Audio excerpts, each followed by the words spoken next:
berbeda. Antum menyadari sebagai ketua NU Center beda dengan Nabi Shallallahu Alaihi Wasallam. Dua hal yang berbeda.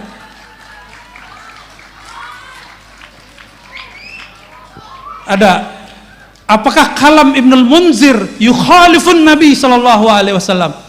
Bisakah kalam Ibnul Munzir mengalahkan kalam Nabi? Mata tadri annaka nabiyyun. Kapan engkau tahu engkau seorang Nabi Shallallahu Alaihi Wasallam? Gak bisa. Maka kalam itu bukan Ibnul Munzir yang salah. Anta mukhti fi fahmi ma'na al-bi'tsah. Kita berbicara bab nubuwah, la bi'tsah ya akhi. Ya, kita nggak ngomong tentang bi'tsah, muttafaq annahu bu'isa fil arba'in. Ini aneh sengaja bil Arabiah dijawab, biar yang lain nggak paham juga yang lain. Ya, bainana. Para hadirin sekalian, untuk melengkapi halaqah kita pada kesempatan hari ini, kita akan buka sampai jam 4:30. Dialog, saya berikan kesempatan 2 termin. Kalau tidak cukup 2 termin, ya cukup 1 termin nanti, karena beliau akan sowan ke Kiai Taifur Ali Wafa. Dari ujung selatan 1, dari tengah 1, dari bagian Bunyai 1. 1 Kiai Irsyad. Yang di belakang saya tidak tahu namanya. Nanti kemudian dari Ibu Nyai. Ibu Nyai tidak ada ya? Saya wakilkan kepada Kiai Musi, ya, Kiai Musi, Buya Musi ini. Baik, demikian saya persilahkan kepada yang pertama Kiai Kamalil Irsyad. Menakdirkan saya jadi orang alim, tapi anak saya 2 ada di Ma'had Ali. Jadi perempuan lagi, sambil dipasarkan maksudnya.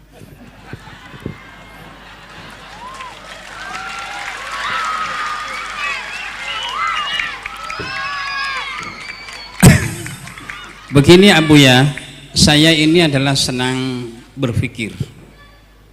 Oleh Allah ditakdirkan senang berpikir. Saya tidak mengkritik Allah atau tidak mengkritik Tuhan. Dalam konteks pemahaman umat terhadap agamanya, Allah itu merangsang afala yatadabbarunal Qur'an am ala qulubin aqfaluha. Allah lebih senang memakai kata-kata tadabbur. Nanti saya minta penjelasan. Yang paling inti sebetulnya, seperti tidak sinkron, tapi bukan mengkritik Tuhan. Fas'alu ahla dzikri in kuntum la ta'lamun. Kenapa Allah kok tidak menyampaikan atau berfirman fas'alu ahlal fikri in kuntum la ta'lamun? Linir, kalau in kuntum la ta'lamun adalah linir dengan tafakkur. Tapi kenapa Allah menyebut fas'alu ahla dzikri? Jadi endingnya seperti berbeda dengan in kuntum la ta'lamun pada konteks keilmuan. Pada sisi yang lain Allah juga sangat memprioritaskan innama yakhshallah min ibadihil ulama. Saya kadang-kadang bingung. Allah meranking adalah orang yang takut kepada Allah adalah ulama. Tapi ketika dia ada persoalan-persoalan agama dan persoalan-persoalan yang lain, fas'alu ahla dzikri. Tapi tidak menyampaikan fas'alu ahlal fikri, tanyakan kepada intelektual, kepada cendekiawan. Tapi tanyakanlah kepada ahli zikir. Dan saya berpikir kok tidak linir. In kuntum la ta'lamun, bukan in kuntum la tafhamun. Ini pertanyaan saya, Abuya. Jadi mudah-mudahan kita jadi hamba Allah yang pemahaman yang baik. Terima kasih. Assalamualaikum warahmatullahi wabarakatuh.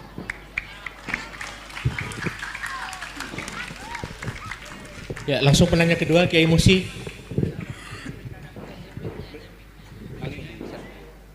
Maaf, langsung dijawab permintaan Buya Rasid, langsung dijawab pertanyaannya. Monggo. Silakan. Baik, khawatir lupa Pak Kiai. Ya, Pak Kiai ini tawadu sekali. Ngaku bodoh tapi baca ayatnya canggih. Emang begitu orang alim ya. Barakallahu fikum.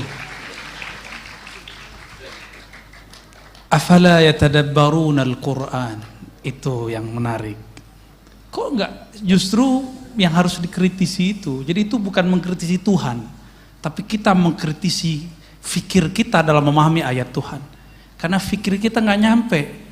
Allah nggak ngomong afala yatafakkaruna al-Qur'an. Yaqul afala yatadabbarun la yatafakkarun. Allah tidak mengatakan Quran untuk ditafakuri, Quran itu untuk ditadabburi. Mal farq baina tadabbur wa tafakkur? Tafakkur syai' wa tadabbur syai'.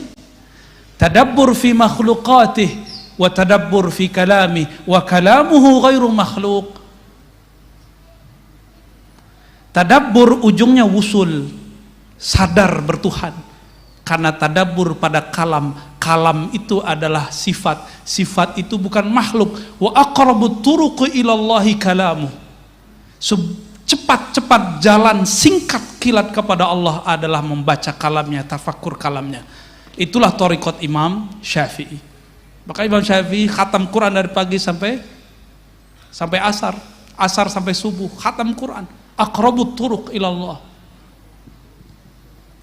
Itu tadabbur. Maka tadabbur akhirul wusul ilallah, wusul ila ma'rifatil kalam wa man yatakallam. Ya. Lain dengan tafakkur. Di surat Al-Imran jelas wa yatafakkaruna fi khalqis samawati wal ard. Ini yang mesti kita matchkan. Kalau enggak match, enggak munasib, akan kebalik-balik sampai nanti. Maka yang kita kritisi bukan Tuhannya, bukan kalamnya, tapi yang tidak matching dalam uslub fikir kita. Yatafakkaruna fi khalq. Nah, ini kata kuncinya. Mereka tafakkur mengenai penciptaan alam. Maka fikrah dia hanya mampu mencapai ranah yang disebut makhluk. Sedangkan tadabbur dia tembus kepada Khalik. Jadi bolehkah mengenal Allah? Boleh. Mungkinkah mengenal Allah? Amkan, bal lebih mungkin. Tetapi tidak boleh memfikirkan Allah. Lalu kenapa fas'alu ahlal dzikri? Kok bukan ahlal fikri? Sudah terjawab? Al-fikr di Quran tidak pernah digunakan kata ism, selalu fi'il. Apa artinya? Ya dulu ala subut, menunjukkan bahwa ini tetap. La yataghayyar amma sabaq, huwa al-an kama kan. Dia dulu sekarang sama, itu disebut ahlu zikr. Karena zikr tetap. Zikr nggak akan berubah. Sekali kita bertemu Allah nggak akan lupa kepada Allah SWT. Sekali Allah menyebut nama kita, selama-lamanya Allah menyebutnya. Man zakarani fi nafsihi zakartu fi nafsi. Siapa yang ujung dari wiridnya, ujung dari fikrah riyadhahnya, dia menyebut namaku dalam dirinya, aku akan sebut dia dalam diriku. Itu kan terjemahan. Duluan mana, yang qadim atau yang hadis menyebut? Kita ini hadis baru, Allah qadim. Siapa yang dulu menyebut? Dia yang dulu menyebut.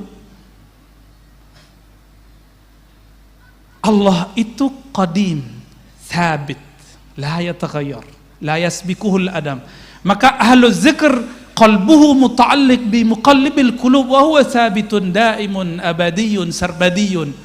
Si qalbu ini jika dia ahli zikir, qalbunya langsung berkiblat kepada Allah yang tidak pernah berubah-ubah. Disitulah fas'alu ahla dzikr. Tapi kalau fas'alu al fikr, hari ini tanya lain, besok lain. Apalagi ahlul hifz, hafalannya bisa hilang-hilang. Ya.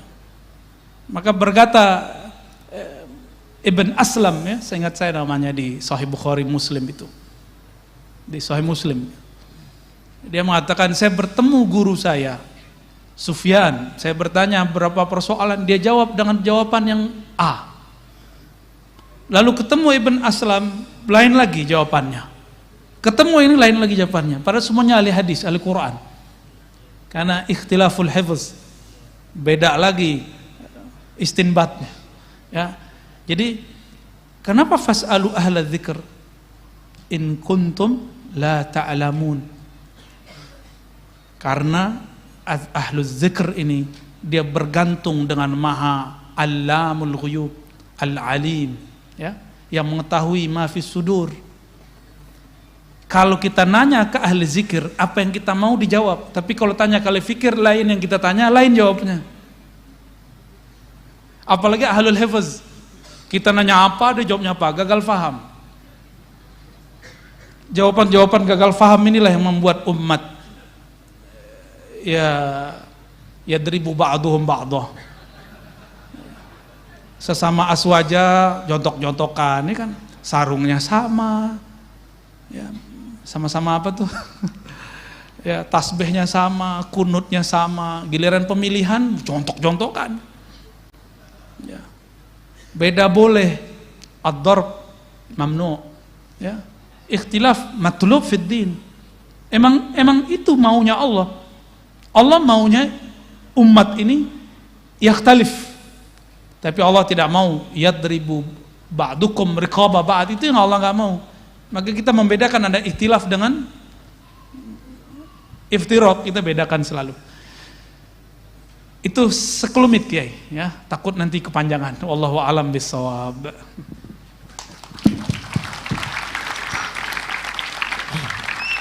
Halo. Baik, kemudian penanjal selanjutnya Kiai Musi.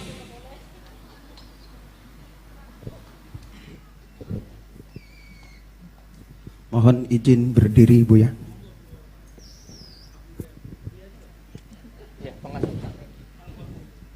Assalamualaikum warahmatullahi wabarakatuh. Yang pertama, saya sebenarnya malu disebut kiai, Bu ya. Karena cuma dompleng. Kebetulan bapak saya disebut kiai, akhirnya saya walaupun begini disebut kiai. Tetapi ada beberapa hal yang ingin saya sampaikan kepada Buya, mungkin sebagai koreksi. Satu, kitab Ghiyasul Umam fil Tiyasiz Zulam bukan karangan Imam Al-Juwaini, tetapi karangan putranya Imamul Haramain. Dua, ada teks yang sangat saya hafal sekali. Faqad dzakara al-Imam Al-Hafidh Ibnu Asakir an Ibnil Munzir annahu qala la yashukku ahadun min ulama'ina anna Rasulullah sallallahu alaihi wasallam wulida fi amil fil wa bu'itha ala ra'sil arba'in.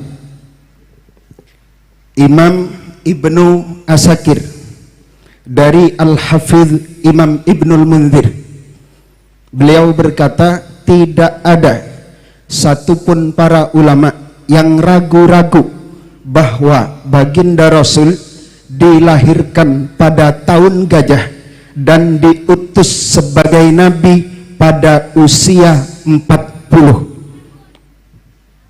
Tetapi pada sore ini, mohon maaf, sepertinya ulama tidak ada yang ragu, tetapi Buya Ar-Razi Hasim agak ragu.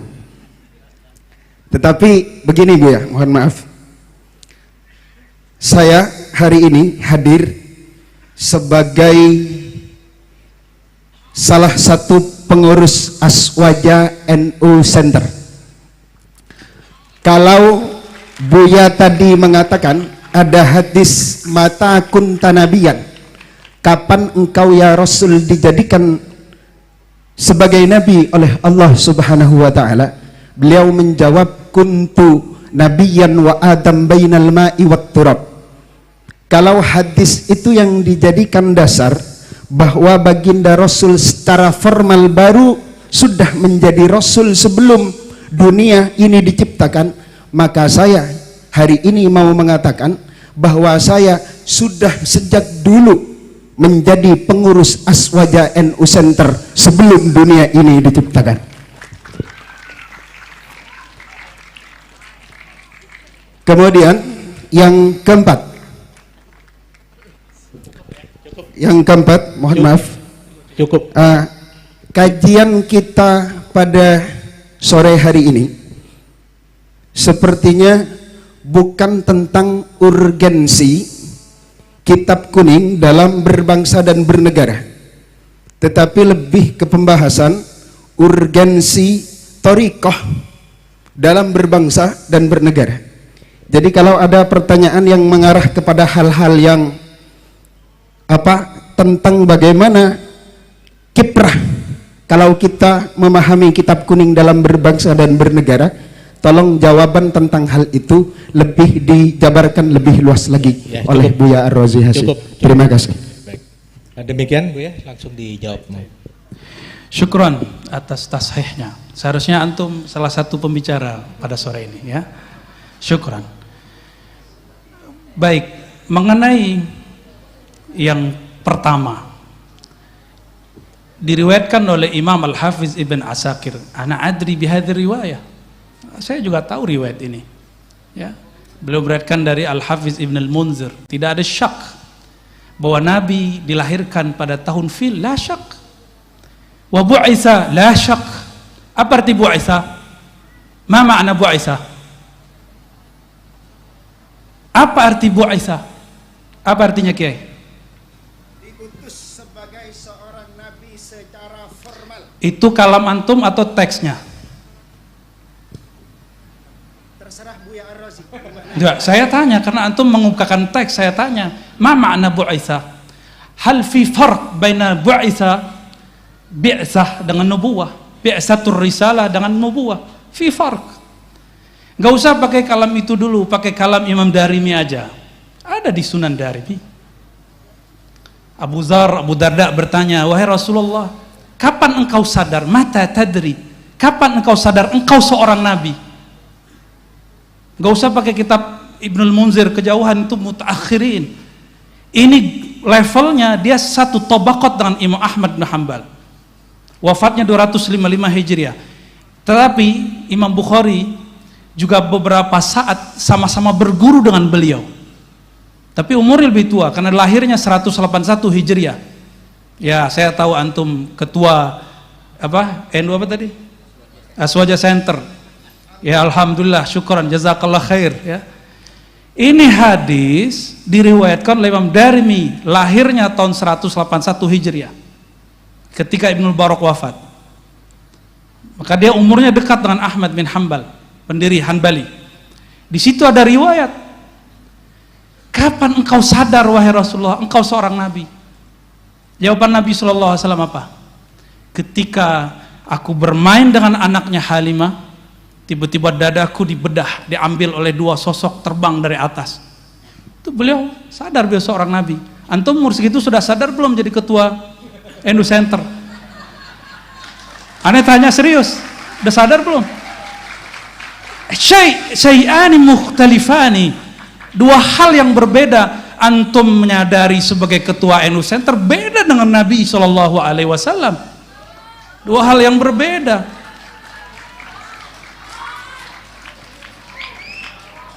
Ada, apakah kalam Ibnul Munzir yukhalifun Nabi SAW?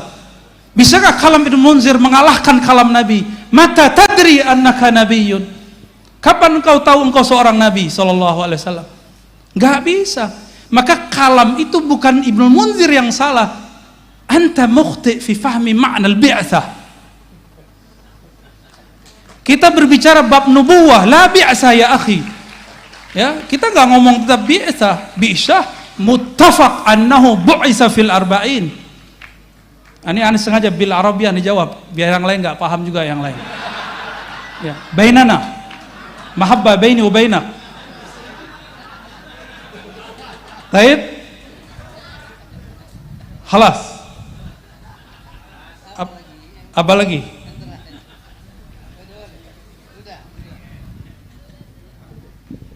Baik, semakin sore kayaknya semakin seru ini.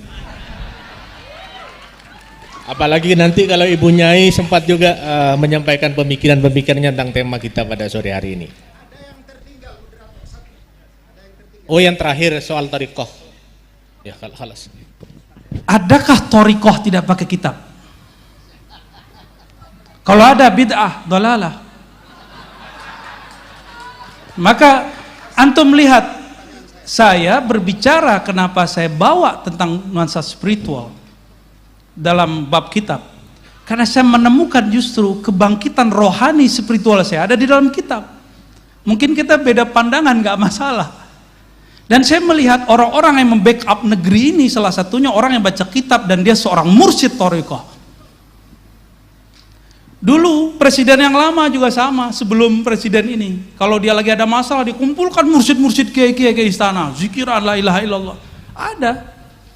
Mereka cuma ngamalkan satu hadis qudsi, la ilaha illallahu hisni. La ilaha adalah bentengku. Siapa yang masuk bentengku aman dari gangguan, ya, siksaku, apalah segala macam. Itu dipakai, maka aman waktu memerintah. Sekarang dibongkar-bongkar lagi. Paham maksudnya ya? Adakah thariqah terlepas dari sosok seorang kiai?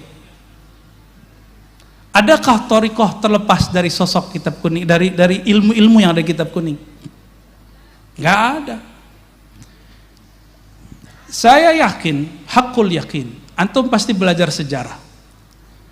Kerajaan Banten dulu dipimpin rajanya, sultannya seorang sufi dan mengajar kitab. Di Banten ada Sultan Hasanuddin. Sanad-sanad kita, beberapa kitab ke beliau sebenarnya, sanad thariqah. Mereka memimpin negara seorang sufi.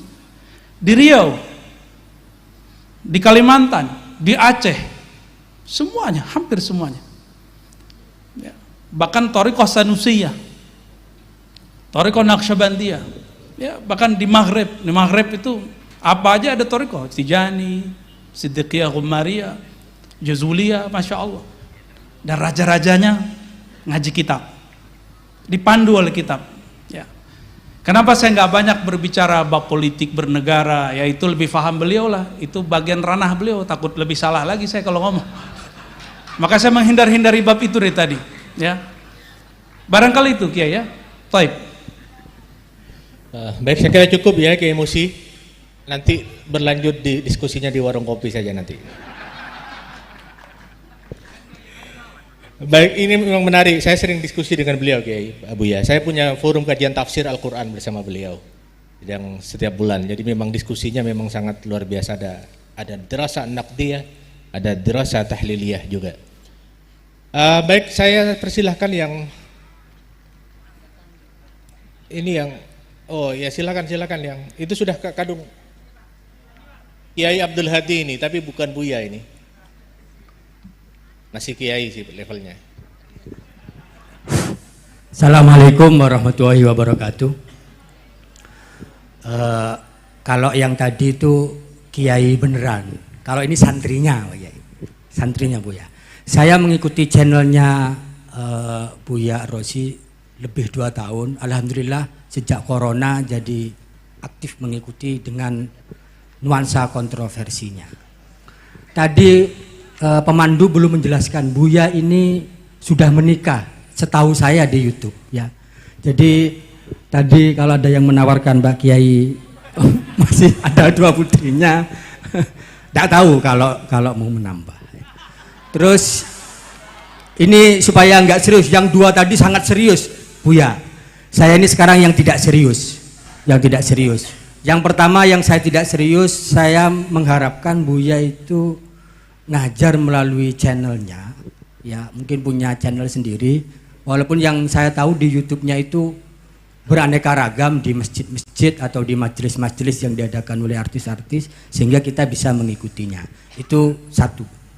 Yang kedua, ini selama saya mengikuti pengajian-pengajian Buya di YouTube, ada satu hal yang sampai sekarang mengganjal dalam diri saya. Bagaimana menyatukan akal, hati untuk satu arah. Dalam pengertian satu arah bisa menjadi hamba yang soleh di hadapan Allah. Kadang-kadang bertentangan antara yang ada di akal dengan yang ada di hati. Yang kedua, ini Buya terkait dengan penjelasan-penjelasan soal ilahiyah. Kadang-kadang akal sangat terbatas memahami soal ketuhanan, tapi hati tidak terbatas. Walaupun tadi Buya menjelaskan sudah membatasi, cukup tafakkaru fi khalqillah wa la tafakkaru fi dzatillah. Nah, tapi dalam penjelasan Buya itu banyak menjelaskan tentang Allah yang bersemayam dalam diri atau jiwa, tidak tahu apa itu di akal atau di hati. Saya yang nggak bisa, mungkin bisa dijelaskan oleh Buya. Terakhir terkait dengan Kiai Haji Abuya Bushro Karim, tadi Buya meminta untuk bisa mendirikan torikoh. Saya setuju itu. Torikoh siasa. Ini tambahan informasi ke Buya. Beliau ini ketua DPRD 2 periode, bupati 2 periode, ketua partai nggak ketemu periodenya. Artinya kalau dalam soal torikoh siasa cukuplah beliau politisi yang soleh, dan insya Allah yang hadir di sini ini banyak santri beliau dalam soal politik. Dalam soal kitab saya juga sering mengikuti channelnya walaupun sering putus-putus. Seperti kata Buya tadi, mungkin pengelolanya masih perlu belajar IT lagi ya.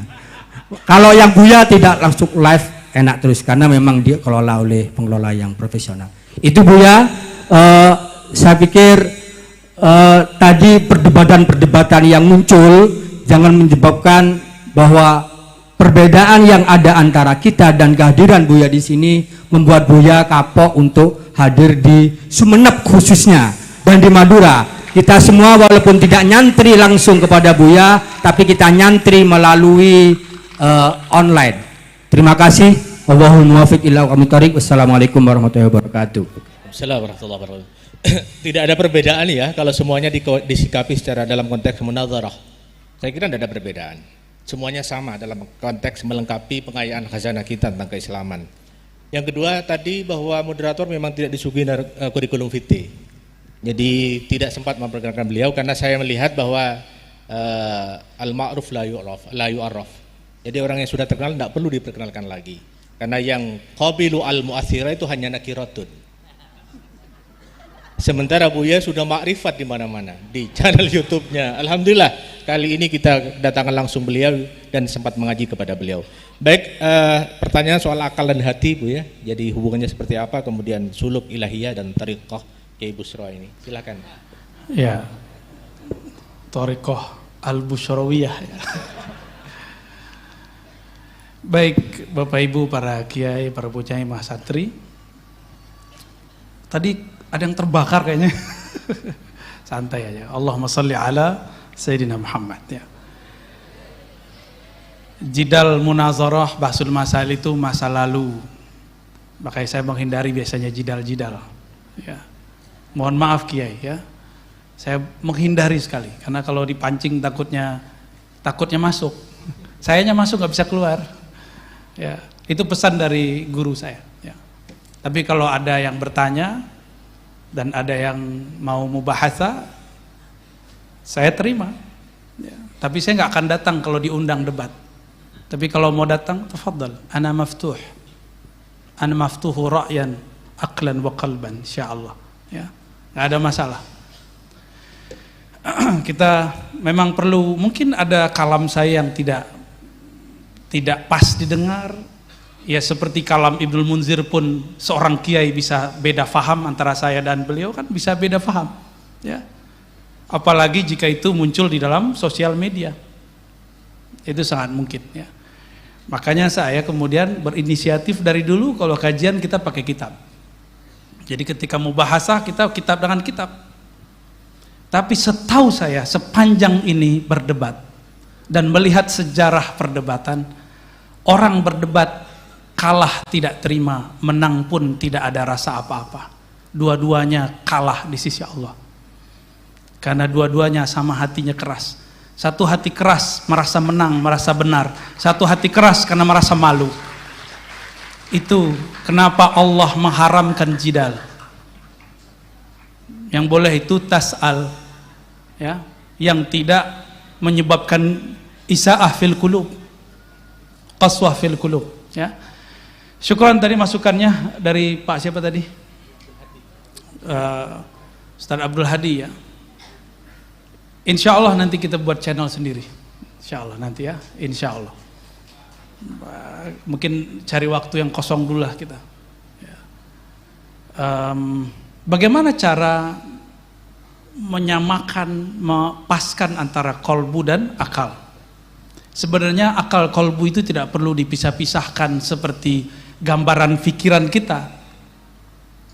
Di Quran, coba perhatikan, lahum qulubu ya'qiluna biha. Kan ada 2 ayat tuh ya, satu sindiran di surah Al-A'raf, satunya surah apa tuh? Al-Hajj ya. Al-Hajj 26 seingat saya. Mohon dikoreksi. Benar Al-Hajj ya? Ya. Itu justru pujian. Ternyata ada satu pesan di ayat itu, jadikan kolbu sebagai server, sebagai khazanah, sumber bertaakul, berfikir. Selama ini kita berfikir itu sumbernya hissi, hawas, apa yang terbaca, apa yang terlihat. Tapi kalau orang berfikir, sumbernya lahum qulubu ya'qiluna biha. Mereka jadikan kolbu sebagai dasar asas marja untuk bertaakul, bertafakur, maka akan indah perdebatannya, akan indah diskusinya. Karena kolbu itu adalah baitul adab. Kolbu itu tempat adab, karena Allah selalu menatapnya.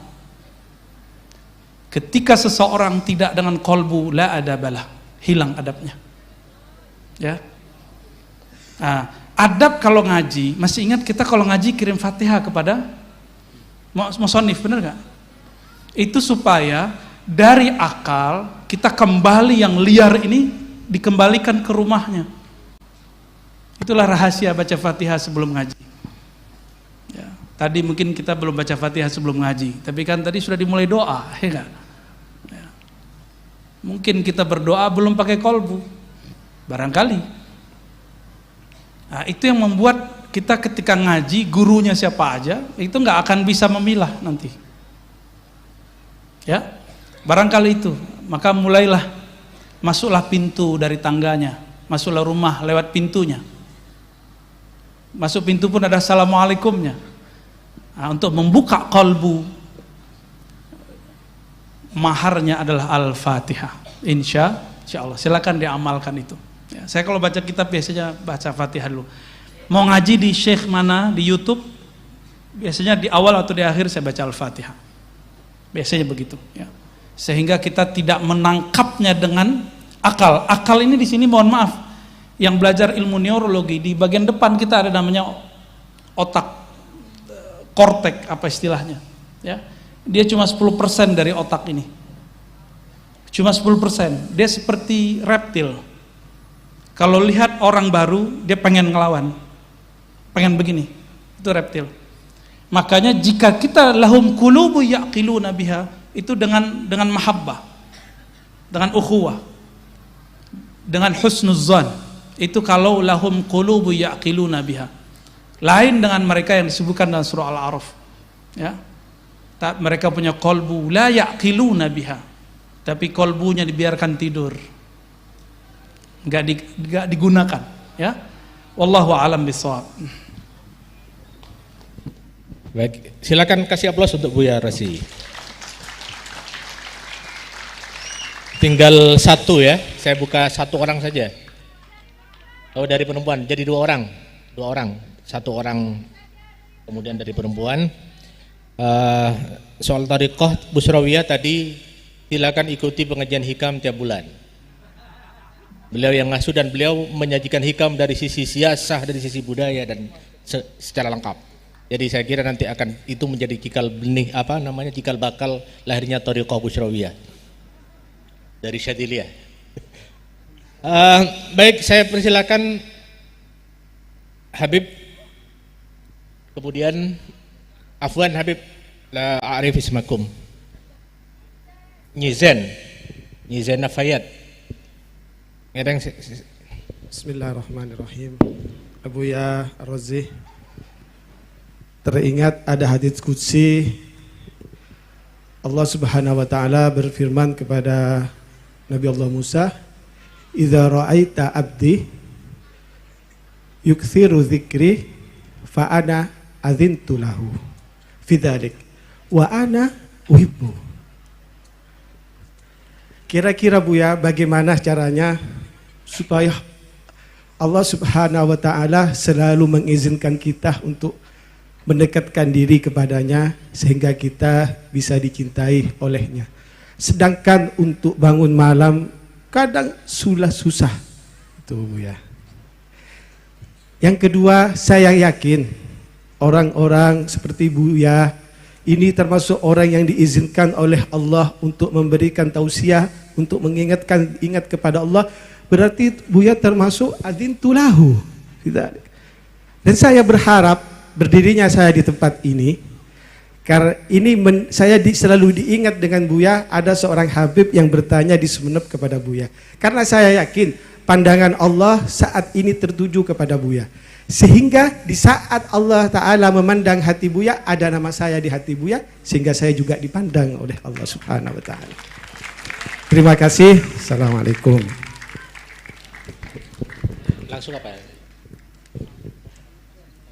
Ya, silakan Yezen yang terakhir.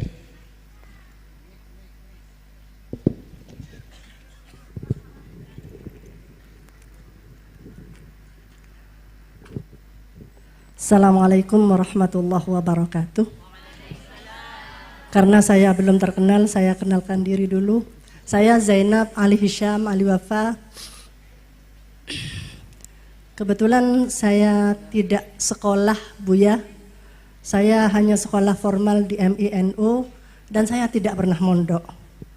Jadi saya ingin bertanya barusan tentang apa yang Buya katakan terakhir, yaitu tentang mahabbah.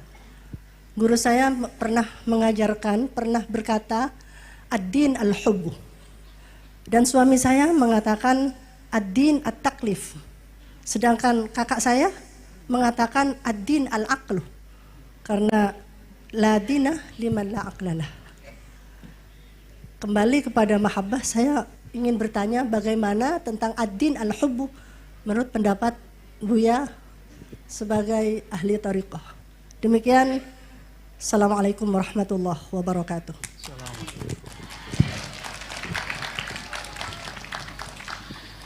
Syukran Habib, husnuzannya. Tapi saya tidak sebaik yang antum pikirkan, bayangkan. Fi qalbi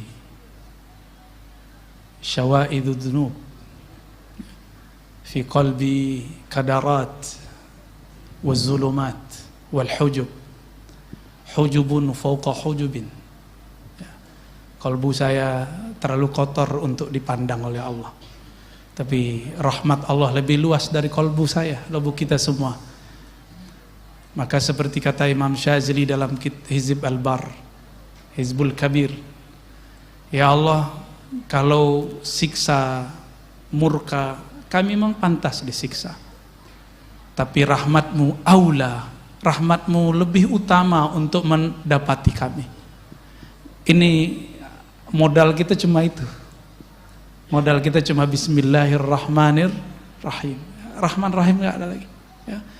Dan Rasulullah disebutnya dalam Sahih Muslim, ya, disebutkan wa dzakara annahu raufun rahimun. Ya, itu perkataan sahabat Ibn Mut'im yang apa katanya, Rasulullah itu disebut oleh Allah di dalam Al-Quran rauf rahim. Dan kita sudah dengar sering setiap kali maulid, wa ma arsalnaka illa rahmatan lil alamin. Maka yang kita lakukan, yang saya lakukan setiap hari hanyalah bersolawat. Solawat, solawat, solawat, solawat. Karena solawat itu semoga dengan solawat ini Allah mengizinkan nama kita ada dalam daftar syafaat Rasulullah Sallallahu Alaihi Wasallam. Yang dipandang Allah kan cuma kolbu Rasul. Jika di dalam kolbunya ada nama kita yang bersolawat, kita nastahiqu bi syafaatihi insyaallah. Ya. Tentu orang-orang yang tidak mau solawat bukan berarti dia nggak mau solawat, dia mungkin belum ada waktu aja. Ya. Husnuzon juga kita mau orang. Taib. Insya Allah saya husnuzon kepada siapapun yang hadir bahwa ini adalah hamba-hamba Allah yang saleh, yang di kolbunya ada tasdik, dan semoga kita termasuk yang disebut ikhwan, yang disebut karena hadis Imam Nasai, ikhwani, ya, ada di kitab juga ya, semuanya ada di kitab. Taib, Bu Nyai siapa tadi? Zainab. Saya juga tidak pernah nyantri sebelum kuliah, tapi dulu waktu masih MTSN dan MAN, saya nyantri kalong. Pulang jam 2 itu udah biasa. Nyantri kalong ke mana-mana karena ada kemunduran pesantren di kampung kami di zaman saya masih muda remaja. Sekarang masih muda juga sih. Dulu ada ratusan ma'had di tempat kami mati suri. Maka saya iri dengan orang-orang Madura. Setiap pojok, setiap gang ada pesantren. Ya, bahkan dalam satu gang ada lebih dari satu pesantren. Kok bisa ya? Pulaunya nggak sebesar Sumatera, tapi pesantrennya sangat ramai luar biasa. Barakallahu fikum. Ya. Itu sebabnya ketika Allah izinkan saya membaca kitab-kitab kuning, kitab-kitab tidak berharokat, saya nggak mau lepasin waktu kuliah. Itu alasannya. Jadi saya baru mampu baca kitab itu kelas 1 MAN. Baru mampu baca kitab. Didoakan seorang mursyid namanya Syekh Hasan Basri, yang saya dulu ngaji kitab hikam dengan beliau. Tapi waktu beliau ngajar kitab, saya belum bisa baca. Cuma tahu halamannya. Kalau halaman kan kita juga tahu kan, ya, angka-angka. Didoakan beliau meninggal. Gak lama setelah itu, saya kayak mengerti aja baca kitab, heran juga. Dalam waktu cuma pendek 3 bulan. Ya. Barokah al-madad minasadah, ya. Jadi nggak bisa Ustaz thoriqoh laduni pisah dari kitab, nggak bisa. Semuanya dari kitab, ya. Kita berbicara dengan apa yang kita rasakan. Ini yang saya rasakan, ya. Dalam saya, kenapa kemudian muncul nasionalisme dalam diri saya, muncul hubbul watan dalam kolbu saya, itu karena hasil baca kitab, ya. Lalu apalagi tadi pertanyaannya? Ya, ada ungkapan, ini ingat, ini bukan hadis. La aqla liman la dinalah, itu bukan hadis. Tapi itu ungkapan ulama. Sama dengan awaluddin ma'rifatullah, itu bukan hadis. Itu kalam ulama. Ya. Tidaklah ada agama bagi orang tidak ada akal. Maka ad-din aqlun. Tapi ingat, ini athar falsafah. Ini pengaruh falsafah dalam beragama. Lalu bagaimana dengan ad-din taklif? Agama itu beban, tugas. Ini atharul fuqaha, pengaruh ahli fikih. Lalu ad-din al-hub, ini pengaruh dari ahlul ihsan. Jadi lengkap sudah. Ini bukan untuk dibenturkan, tapi ini 3 jalan yang harus 3 rukun yang mesti digabung. Fama huwa ad-din? Ad-din salasah. Al-aqlu wat-taklifu wal-hubbu. Itulah Islam, iman, ihsan. Dan semuanya ada di kitab. Ya. Jadi hub itu cinta. Kalau agama hanya diartikan Ustadz boleh nggak ini, Kiai boleh nggak ini, Abuya apa hukumnya ini? Itu taklif. Seakan-akan beragama itu beban. Tapi ini harus diketahui, karena ini wajib syar'i. Fardu ain kah itu, fardu kifayah kah itu. Tapi kalau sudah orang masuk ke bab mahabbah, yang tadi dikira itu taklif jadi nggak taklif. Ini sebagai contoh, suami istri menghidangkan nasi makan buat suami, kalau itu nggak ada rasa cinta, beban nggak?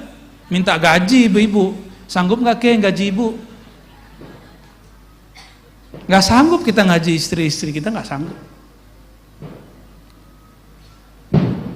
Babysitter berapa gajinya? Orang yang masak berapa gajinya?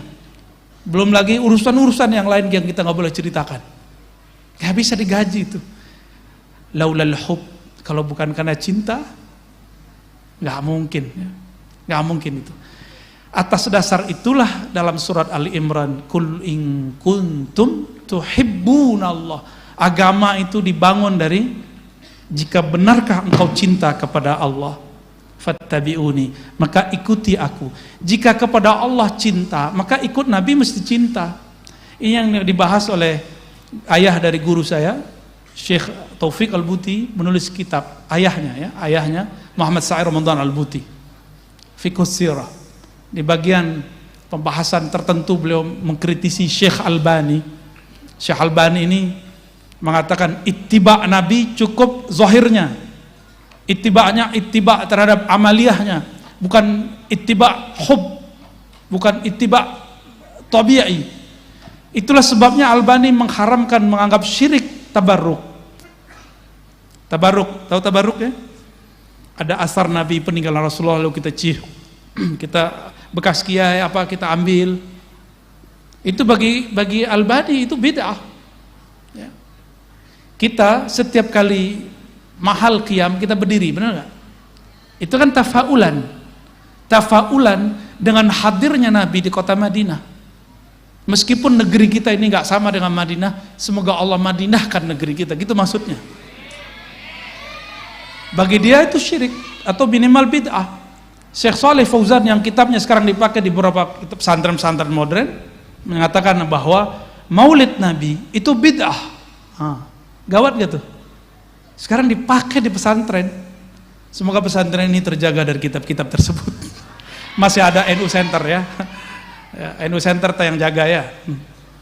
Jangan sampai ini kitab-kitab takfiri, tabdi'i ini berkembang di pesantren kita Ahlus Sunnah wal Jamaah. Monggo kiai menjadi panglimanya di situ. Ya. Cukup ya. Jadi ad-din salasah. Al-aqlu wal amalu taklif, dan ketiga ini puncaknya al-hubbu. Itulah al-mar'u ma'aman ahabba, seseorang akan wusul bersama dengan yang dia cintai. Semoga Allah berikan kita cinta itu, amin ya rabbal alamin. Baik, terima kasih Buya Ar-Razi Hasim. Kita kasih aplaus yang meriah untuk beliau. Baik, demikian kita harus akhiri halaqah ilmiah pada kesempatan kali ini. Kita sudah banyak mendapatkan pencerahan dari beliau. Intinya saya menyampaikan bahwa semua harus berdasarkan kitab kuning. Kita mau mengkaji agama ya harus pakai kitab kuning. Tidak bisa pakai Google apalagi browsing internet. Tidak bisa. Jadi semuanya harus kembali kepada kitab kuning. Dan ketika kita betul-betul memahami kitab kuning secara sempurna, maka kita akan memadukan ranah tasawuf, akidah dan fikih dalam satu kesatuan yang sempurna, sebagaimana Al-Ghazali menghadirkan Ihya Ulumuddin dalam 3 kesatuan itu secara sempurna. Maka tugas kita sebagai santri, sebagai mahasantri Mahat Ali adalah bagaimana memadukan, memahami 3 ranah tersebut, akal, kemudian taklif dan tasawuf dalam satu kesatuan, sehingga akan lahir mujaddid baru di Ma'had Al-Karimiyah ini. Lahir mujaddid baru dari pesantren-pesantren yang bermunculan di Sumeneb ini. Amin, Allahumma amin. Demikian, mudah-mudahan kita mendapatkan ilmu yang nafi' barokah dari beliau, sehingga menjadi pegangan kita hidup di dini wa dunia wal akhirah. Saya sebagai pemandu halaqah pada kesempatan ini mohon maaf apabila banyak dijumpai hal-hal yang tidak sesuai dengan harapan